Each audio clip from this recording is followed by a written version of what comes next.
For 19 years, Ethan Caldwell had lived alone on his ranch, a rugged patch of earth far from the nearest town. He wasn't the kind of man who read philosophy or chased ideals. His truth came from the dirt under his boots, the ache in his hands after a long day, and the quiet of dawn when the wind whispered across his fields. The ranch wasn't much by corporate measures dry, but fertile, with fences he'd driven into the ground himself, water systems he'd rigged without help, and solar panels he kept running through sheer stubbornness. His cattle roamed free, grazing under a sky that felt like it still belonged to him. Ethan had no family, no wife, no kids, just a silent pact with the land. He wouldn't betray it, and it wouldn't betray him. He was a man of few words, not loud, not friendly, but fair. A single handshake was enough to seal his trust, and he never repeated himself. Ethan stayed out of trouble, paid his taxes, ignored politics, and kept his gates locked. His world was simple, efficient, private. Everything he needed, he'd built or could find in 5 minutes flat. The ranch wasn't flashy, and that was the point. It worked. It was his legacy, even if no one was left to claim it. Trouble came in late spring, just before the valley's dust storms kicked up. Ethan was driving back from the feed store when he spotted them. Metal stakes, shiny and new, hammered along his northern fence. He stopped his truck, ran his calloused fingers over one, and saw the fluorescent tape flapping like a warning. No notes, no markings, just a gut punch that someone had been on his land. He figured it was a mistake, bad coordinates maybe, and drove on, planning to yank them out later. That night, sleep didn't come easy.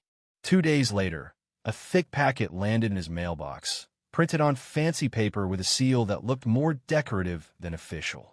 The letter, from some regional oversight board he'd never heard of, said his land was now part of a residential NVUI, environmental rezone initiative. The words were slick: SAW transitional buffer zone, SAW sustainable development, SAW integration of resources, SAW, but the message was clear. His ranch, the one he'd poured half his life into, wasn't his to control anymore. They gave him 60 days to clear out, dangling a payout if he left quietly. Ethan folded the letter, set it on his kitchen table, and stared at it for an hour, not in shock, but in a silence that felt like a storm brewing. That evening, he walked his land, checking every fence post, every rusted latch. It was still his. The stakes were still there, now creeping deeper into his fields. 3 days later, 2 trucks rolled up without a call or a knock. Men in construction vests stepped out, hammering signs into the dirt. Saw pre-development area. Do not disturb. Saw Ethan approached, his boots crunching on gravel, a coiled lariat in his hand. He didn't need to speak. At first his presence made them pause. "What are you doing?" he asked. One guy, smirking, said they had a permit from a board. Ethan asked to see it. The man fumbled, found nothing. 5 minutes, Ethan said, to pull those signs and get out. When the guy started to argue, Ethan just stared, silent, until they packed up and left. That night, he drove to town, asking at the diner, the hardware store, the VFW hall. Nobody knew this board. Nobody had gotten letters. His land was being singled out. The county office was no help. Calls got transferred, disconnected, or dumped to voicemail. Finally, someone admitted the rezoning was part of a pilot initiative tied to a grant, details not yet public. Ethan saw the playbook letters, warnings, offers, then the squeeze. Roads go unpaved, mail slows, water pressure drops, fines pile up for nothing. Fight back, and you're a troublemaker. That weekend, his power flickered. His solar system was fine, but the meter warned of an external diagnostic he hadn't approved. Then his livestock tank's valve was sealed with epoxy, hitting his cattle, his lifeline. No sheriff, no notice, just quiet, calculated moves. Ethan didn't rant or post online. He knew when someone wanted your land, they didn't knock. They slipped through the cracks. So he stopped waiting. He gathered what he needed: documents, fuel, old equipment that didn't rely on chips or codes. He knew this wouldn't end with a handshake. When they came again, with binders and glossy maps, Ethan didn't argue. He noted their faces and walked away. That night, he didn't sleep. He planned. The pressure tightened. His water tanks showed a chemical sheen, untouchable by his cattle. The water authority claimed routine maintenance, but Ethan's well was private, permitted, flawless for decades. He shut off the valves, filtered a fresh supply, and kept MOVYing. Letters piled up, citing fake infractions, unauthorized fencing, too many cattle, noise at dusk, even his perimeter lights disrupting future residential cohesion. Each was signed by a title, not a name saw director or compliance saw rural integration consultant saw. No faces, just paper and threats. Ethan logged everything, photos, timestamps, recordings. Then it got darker. Past midnight, he heard movement. Rifle in hand, he watched three men in black, Missouri VYing like pros, bury sensors near his gate. He found them at dawn unmarked, high-tech, meant to watch him. He stashed them in a lead line box and wired his own alarms, low-tech, unhackable. Tire tracks appeared, heavy, from machines not meant for rural valleys. A concrete structure rose near his southern field. No permits, no crews, just a shell built under infrastructure re-VYEW. Ethan confronted the crew chief, who flashed a flimsy paper with a county seal, but no signature. Ethan told him to stop. Work halted that night. The next morning, a cease and desist hit him, accusing him of trespassing on his own land. It was a war of paper designed to exhaust him, to make him slip. So Ethan adapted. He moved supplies at night, locked old gates, cooked in bulk, lived like he was under siege. Then came the photos, slipped into his workshop door. One of them at the gate, one of his cattle, one of his bedroom window, half open. They were close, watching, taunting. Ethan didn't call the sheriff, didn't trust them anymore. He wrote the date on the envelope and prepared for something bigger. The real move came at sunrise, a white utility truck parked just outside his gate. Two men, not locals, stood with a clipboard and a black case, claiming to be site inspectors for an NVY, environmental re-VYEW. They demanded access, citing statutes Ethan knew didn't exist. No warrant, no agency, just a vague committee. "Get off my land," he said. They left, but the next day his west fence was cut clean, a 10-foot gap. A calf turned up dead, neck broken, no tracks. Ethan buried it, sat outside with his rifle, and waited.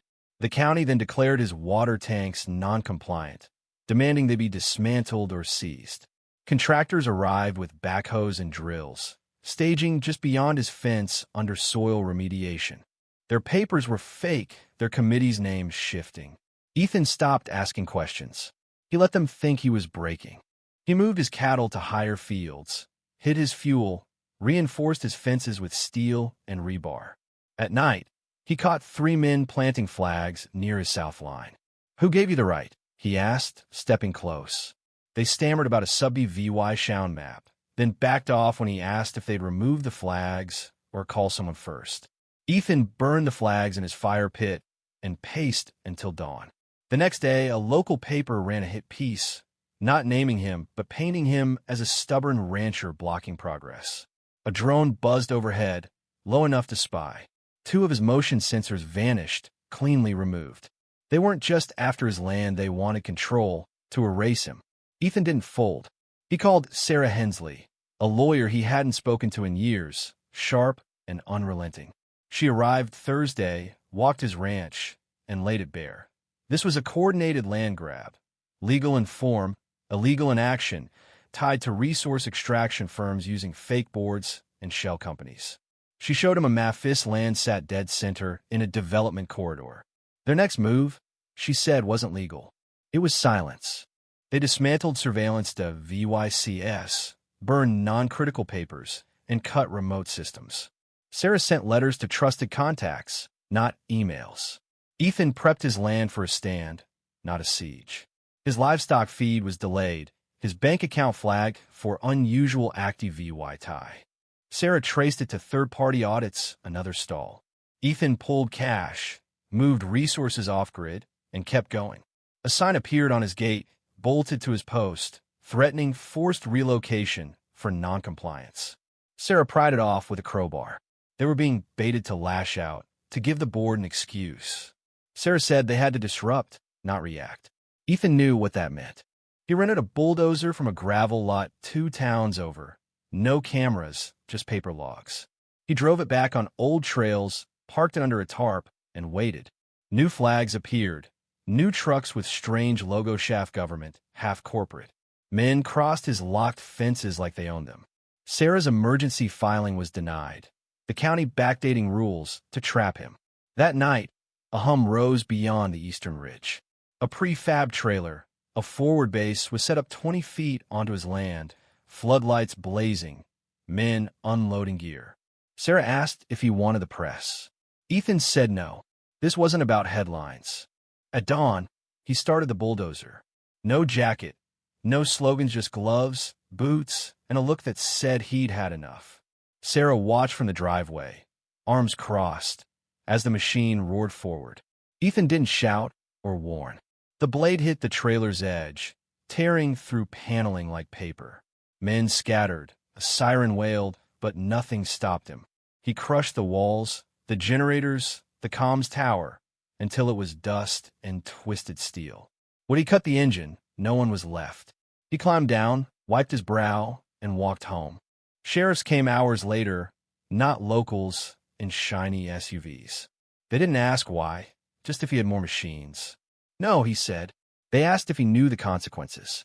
Yes, he said. They asked if he had anything to say. You already filed what matters. They arrested him for destruction of property and interference with a public-private initiative. Sarah followed, already planning. The demolition triggered internal alarms, forcing the board to explain how one man with a bulldozer leveled their operation without a fight. In a holding cell, Ethan sat under a broken clock while Sarah filed subpoenas, linking the board to illegal tactics. She found a memo naming Ethan, ordering psychological escalation. A judge, fed up with the board's opacity, issued an injunction, freezing the project. Ethan was bailed out in a week, returning to his ranch in silence. The wreckage stayed, cordoned off, a scar on the land. Sarah dug deeper, tying adjacent land sales to a federal contractor. Emails surfaced, exposing problematic holdout parcels. The memo became the case's heart, pro-VYing misconduct. Charges against Ethan were dropped, his actions deemed a defense of his rights. The backlash was swift. Officials resigned, a planner's defense was shouted down, and locals rallied. Veterans sent support. Ranchers shared their own fights. Sarah's report, spread through landowner networks, exposed a template of displacement. The judge called Ethan's act a catalyst, not a crime. Ethan stayed on his ranch, fixing fences, checking water, ignoring hearings. The flags vanished, the trucks stayed away, the letters stopped. Neighbors left baskets. One rancher tore up his own development deal. Sarah left a folder, case notes, maps, trust protections. Ethan shelved it, unopened. The quiet returned, but it carried the weight of what he'd done. Ethan didn't speak to the press, didn't celebrate. He'd walked a razor's edge and acted because no one else would. The land was his again, whole, if not the same. Standing by the pasture, he thought not of the cost, but of how close they'd come and how, when the moment arrived, he hadn't blinked. What do you think? Was Ethan a hero defending his rights, or a reckless vigilante who went too far? Should he have trusted the system, or was his bulldozer the only way to win? Could you stand up like he did, or would you walk away? Drop your thoughts below, smash that like button, and subscribe for more stories that hit hard. For 19 years, Ethan Caldwell had lived alone on his ranch, a rugged patch of earth far from the nearest town. He wasn't the kind of man who read philosophy or chased ideals. His truth came from the dirt under his boots, the ache in his hands after a long day, and the quiet of dawn when the wind whispered across his fields. The ranch wasn't much by corporate measures dry, but fertile, with fences he'd driven into the ground himself, water systems he'd rigged without help, and solar panels he kept running through sheer stubbornness. His cattle roamed free, grazing under a sky that felt like it still belonged to him. Ethan had no family, no wife, no kids, just a silent pact with the land. He wouldn't betray it, and it wouldn't betray him. He was a man of few words, not loud, not friendly, but fair. A single handshake was enough to seal his trust, and he never repeated himself. Ethan stayed out of trouble, paid his taxes, ignored politics, and kept his gates locked. His world was simple, efficient, private. Everything he needed, he'd built or could find in 5 minutes flat. The ranch wasn't flashy, and that was the point. It worked. It was his legacy, even if no one was left to claim it. Trouble came in late spring, just before the valley's dust storms kicked up. Ethan was driving back from the feed store when he spotted them. Metal stakes, shiny and new, hammered along his northern fence. He stopped his truck, ran his calloused fingers over one, and saw the fluorescent tape flapping like a warning. No notes, no markings, just a gut punch that someone had been on his land. He figured it was a mistake, bad coordinates maybe.